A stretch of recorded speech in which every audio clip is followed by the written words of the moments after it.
another beginning as Catherine and Galen start a brand new family. Like me, then, they're probably filled with a little feeling of being overwhelmed maybe, but like me, they'll probably, those feelings will diminish as they grow their new life together and as they build a relationship that will stand the test of time. So, be true to each other always. Share your joys and your burdens. Love much and laugh much. Each other's best friends. Always speak well of each other, even in private. When things don't go well, forgive as often as they get. So married life is an adventure, and you embark today on that adventure together. Even though you as individuals, even though you are individuals, you're pledged today as a couple as is important as you are as separately. So one day, if you're as fortunate as I have been, you'll stand in awe of a new life entering your lives. That would be another beginning, filled with a little apprehension but a great deal of anticipation. So bring to that relationship the same level of love and commitment that you do to your marriage. And you'll find joy, affection and purpose beyond your imagination. So, with that, I would like to make a toast to my daughter. She was a gift from God. And I'm proud and grateful to be her father. May God continue to bless her and Galen, to grant them safety, love and happiness all the days of their life. It's Catherine and Galen. Catherine. There's a couple of letters there. Twinkling. Her brother's family. Okay. Enjoy every minute of your brand new life together. Congrats, so happy for you. Okay, this is from Jack. I hope you have a fun wedding. This is from Cole. I hope you have a great day. This is from Catherine, my brother's wife. I wish you a lifetime of happiness and love together. I hope you have the best day, from Lily. I hope you have an amazing wedding, Ben. So proud of you, Catherine, and so happy for you both. Live, love, laugh. I look forward to hearing about this next chapter. Love, Toby. To repeat it. You know, there's some of us here who've been married a long time, and there's some of you who are younger. And I think one bit of wisdom that I would like to pass on is that, you know, when we get together for these things, we all dress up our very best, we put on our best manners, and we, say all the right things. And then we go back into our relationships and we try our best, and try as we might. There are sometimes times when things aren't beautiful and wonderful and pretty and perfect. And Amen. see what I mean? 48 years. So my piece of advice is, when that happens, don't let it shake you. Don't let it lead you to think that things aren't supposed to be that way. You know, when it gets tough, and don't hide it. Don't hide it from the people you love, the people who you trust to give you good advice. Go to them, as you have in the past, and share your difficulties, and be honest, and they will hopefully be honest back with you, and know that that is life. That is okay when things don't look the prettiest, and they're not on their best manners, and it's not like someone else's imaginary dream of a marriage. So I think you've started off in a very good way. You've persevered through difficulties. You've gone to people you trusted. You've relied on your family, and so I wish you all the best. Here it is. Family storyteller. Yeah. Well, you know, there was a song by Warren Zevon called Excitable Boy.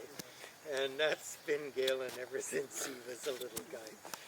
He was Aladdin. In a production. In a production.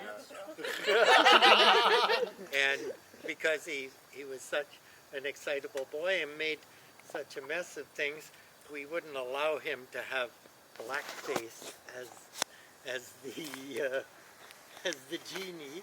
That was a long time ago. Okay, people. Could have been you another and Trudeau. time. Oh, man. So anyway, he was on stage a lot of the time, and he even sang in some of the productions at high school. And we always used to go to those faithfully, as we did to his soccer matches, baseball. And, you know, I find that these two guys together, what made me realize that they had something really special is when we were camping on the island, on Hornby Island. And we had a fire, not one of these, but a real wood fire. And we're all sitting around, and they brought out their 2 ukuleles. Now, you guys, I know they've been practicing for this moment to put on a production for you guys. But anyway, they did. They brought it out, and they started playing. But it wasn't so much their musical virtuosity. It was more along the lines of the fact that every 2 minutes they would stop and start laughing. And that, we've been married for 44 years. And that's what saved all the tough times, all the rough times, is we were always able to find something to laugh about. And I think that Galen and Kat have that quality. And if that's all they have, I think that's enough. That they love and they have fun together. And they're interested in the same things. And I think that's a tremendous way. I'm not going to tell any bad stories that you'll be embarrassed about. It's too late now. Yeah, it is too late. Yeah. Galen can't stand embarrassing moments. I'm good. Even if they're in movies, he goes in the Yeah, he would stand in the bathroom looking around the corner for those cringeworthy moments, you know, like we had to stay out there. But there was one time,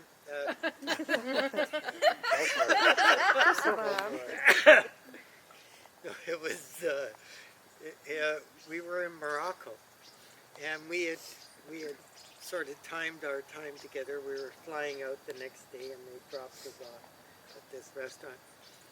And so we finished eating our meal, and we realized between the two of us, we didn't have enough money to pay for it. And we were leaving the next day, so we didn't want to go to the cash machine and get a whole bunch of cash. So anyway, there was some money in the room. So Galen had to run down, because he was there being my translator, because he spoke a little French from high school, and so he had to go and plead his case down there to get allowed to go into the room in order to get the money and come back. But I could tell that if I were left him there, he wouldn't have been able to do it, because cringeworthy things are not. They would have come to the table waiting to get their payment, and he'd be in trouble. So I decided I'd stay there and sweat it out, and he went and rescued me. But that was just he was good. He was my translator, and he went with me on several jobs. He was always good in different countries, but Galen always, he's like his mother. He says stuff without any buffer to it. So we're in a house that I put together, and the straps didn't arrive, and we used these big forks to pick the logs up and put them on the house, and they left these little holes in the house. And I worked at it like crazy so the owners wouldn't see those little holes and everything. So anyway, I take Galen there years later in Germany to introduce him to these people. And the first thing he does as they're showing him around is says, "Look at all those holes, Dad." And so there was a moment where I was feeling cringeworthy. But he's been great. But the two of those guys together, I think they've got everything they need. I think they have a good spiritual base. They have fun together, and they've got 2 ukuleles. I think that's all they need. Cheers. Speedy and hyper like me, and Cat's slow like Duncan. Laid back, not slow. That's exactly how See I what put I it. mean about this? Well, I mean, you do things slowly, and I think it's a good balance. You can't rush Duncan. Slow and You can't rush Cat, and that's great. And you both laugh together, and yeah, you actually stole everything I was going to say. It's important to laugh together. If you can't laugh together, you're going to have a tough time. We're Yeah. good. A lot of Anybody it's here? laughing at me, but you know, it's laughter. You're just so funny. Okay, my turn. Alright, I'm gonna do one. Yay! Okay. The best Okay. man, lady. Oh, thank you. Okay, so I met Galen. How old are you now? 34. I met Galen 8 years ago, Yeah, about that. and I think I was 16. And of all the Baha'is that I knew, there were a lot of Baha'i youth. We'd hang out sometimes. But Galen was really weird compared to them. So naturally, I gravitated towards Galen. And soon thereafter, we started doing these fireside sessions with Jim and Sheila over here. Are you filming this? Yes. Oh my god. Jim!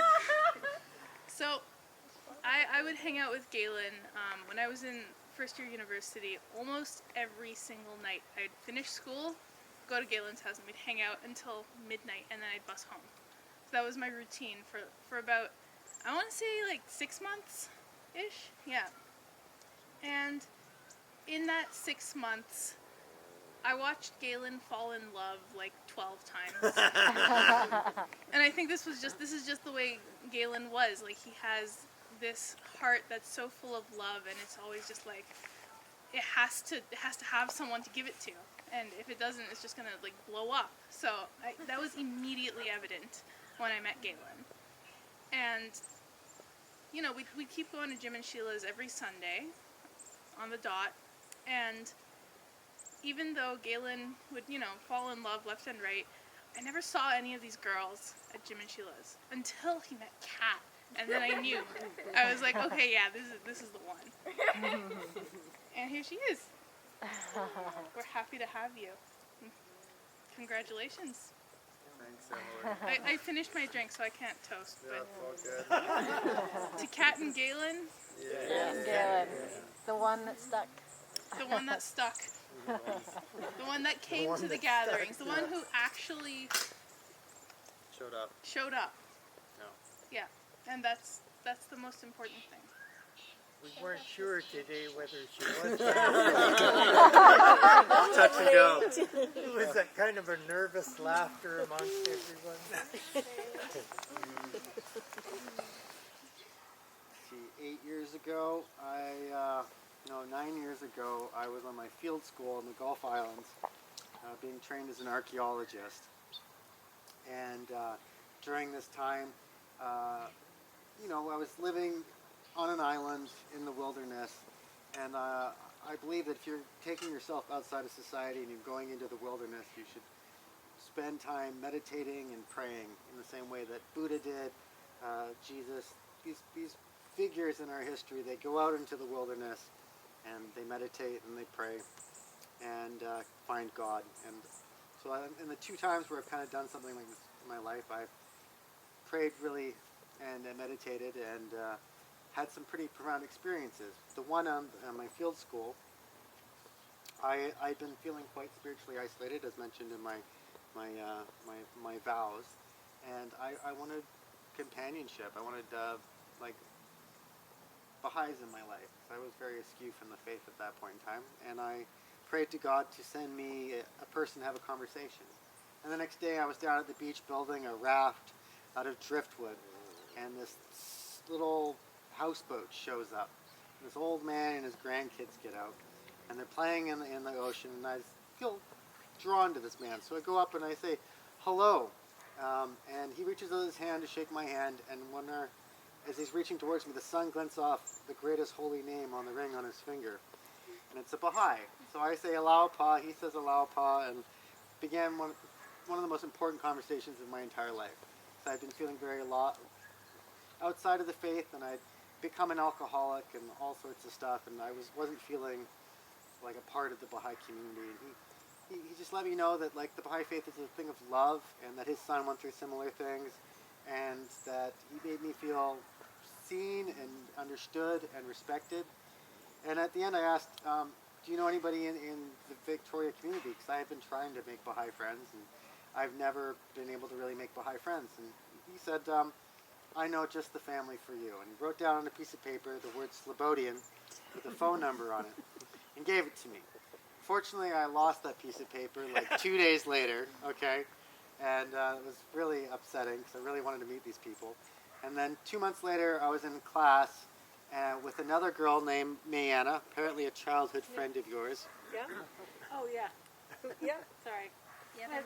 Mayanna Ambers. Mayanna. Oh, Mayanna Ambers. Yeah. Yeah, who I was named after. Oh, you were named after her. Okay, yeah. So we were having a conversation, and I mentioned that I wanted to meet Baha'is, and she took another piece of paper about the same size and wrote the word Slobodian on it with a number and gave it to me. It was really weird just staring at this piece of paper named Slobodian. So I call it. The Slobodians take me out for lunch at Bubba Rose's in Cook Street. Yeah. And they told me about the fireside. Nushi Sabiri, she was actually tuned in. She was here. Was she? Yeah. Was So she? yeah, her and Beirut. We went to their fireside, and that's where I met Emily. And then Emily took me to the study circle with these guys. And so that's like how all of these people have been woven into my life. And it's very beautiful that I'm being married here in your backyard, because that piece of paper with that name was like the beginning of my re-entry into the Baha'i community. And I really appreciate you guys. All of you. That was a special day. I remember it. You guys are the best. Thanks, Patrick. You've been super supportive, encouraging me to get into law school and study, and giving me that beautiful book, The Dimensions of Baha'i Law. I'm halfway through it. Sheila's read it like 3 times. It's a good book. Compared to all of you guys, we have that amount of time in our marriage to draw 99 on. days. 99 days, so. But I will just say congratulations, you guys, so much. I'm really amazed at your fortitude and your strength you already have in your relationship. To have done things the way you've done them is really admirable. And, you know, I think, I know for Ali and I, we spent a lot of time together. I lived with them down in Seattle, but we'd only been together for 2 years when we got married. But even still, I kind of wondered. I was like, well, what's going to be different? Like what, you know, when you're already kind of committed in your mind and you're already spending so much time, all of that. But I'll encourage you to be attentive to the way in which things are different. Because I think there really is something, and my brother said it to me right at the end of our marriage, even though it's so small, even smaller crowd than this, he said it's really something, isn't it? It's something when you combine yourself into a family. There's something unworldly about it, because what you've done is now in history. No matter what happens in your relationship, people will look back. And as a historian, I've seen that. You know, you look and you see marriages, they're something that change the world in big ways sometimes and in small ways. And I think I've said to my parents already that when I look at you guys, you remind me of parents of friends that I had growing up. And I couldn't really imagine them young. You know, people who it's just like, oh, they've been together forever, and they had all these kids, and they maybe been all over the world, and they went home from pioneering, lived in some random part of the world. And I just couldn't imagine them young. They've just always been together. But I feel like seeing you guys, I'm like getting to see it at the beginning. This is what it looks like at the beginning. And I'm really excited to just be a part of this. So congratulations. Thank you so much, Mia.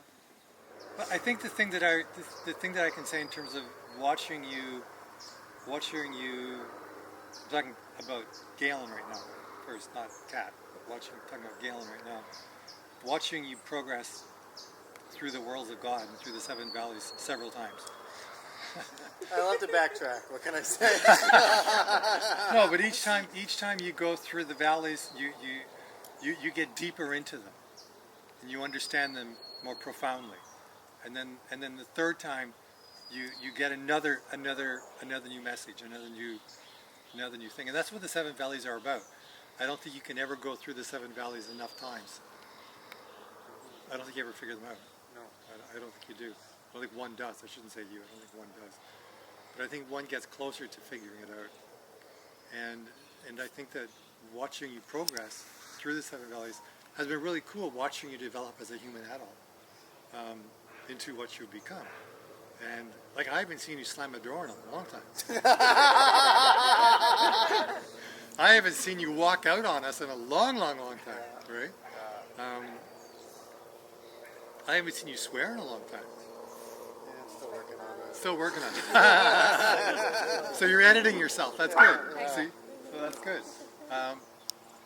But I think that the changes that we've seen in you in the last several years are extraordinary and profound, and they've had an effect on us because we, as we see you mature and see you develop and see you fall in love and then see you go through the valleys, it really points us in a path that we've been down and move on towards and continue along in the same journey, different time, different model, but same thing. And for Kat, hard to talk about Kat without smiling. Yeah, I know. It really is. It really is, because she's such a sweetie, you know. Right away when Kat first appeared at our place that we started getting to know her, it was really clear. It was really clear to me that I kind of in my head adopted her as a daughter, and I think Sheila did the same thing. We both saw you as a poor waif far away from home and needed to be taken care of. And knowing full well you had parents who loved you as much, but we were like here and they were far away, and we kind of accidentally fell into that, and we loved it ever since, right? And watching you develop through understanding the faith and understanding what the Baha'i faith is and becoming a Baha'i and embracing the faith and taking it into your heart the way you have, it's just been beautiful to watch. Just been extraordinary to watch, to see that happen the way it's happened for you, and then that rubbing off on Galen, and then you guys rubbing off each other. It's really like the logs in the fireplace, getting nice and close and kindling up a nice fire, and it's nice seeing that happen, the two of you together. And I'm not going to say anything about marriage. I'm not going to give you any guidance or counseling on that, because I think you'll figure it out. You'll figure it out, because everybody figures it out for themselves, because we're all different. But just remember, it's all about going through the valleys. And if you can get to absolute nothingness, let me know. Tell me what it's like. I'm good. Maybe in the next life. Yeah. The way there is barred. Yeah. That's all I got. It always surprises me every time because you look so fragile. A strong lady. And I've always been impressed with, because Galen is so obviously strong and independent, but I've always been impressed with his, those moments of absolute pure-heartedness. He was just so touching and so beautiful. Thanks, Sheila. That was quite the speech. And it really is an honor to know that I've gotten from you. Likewise all of you. This is an impressive assortment of people. I feel very honored. Here's to our 48 and counting. I hope we look as great as you all do that deep into your marriages. You all are killing it. Felt like I've understood from this whole experience is that marriage isn't only binding of two people, it's a binding of two families and of the community that surrounds them. And, you know, all of this, none of this would have happened the way it has without everyone's help. And, you know, Sandy and Leanna helping, and Pat helping with the decorations, and Emily and Jim and Travis helping with the tech and music, and all of my girlfriends back at home who dolled me up and made my day special, and my dad who said some beautiful words and took me out for breakfast this morning so I could think straight. You know, like everyone, all the pieces that fit together have made this day so special and beautiful, and I just have so much gratitude for everyone here, and yeah, that's it. Thank you. Nobody tell Bonnie Henry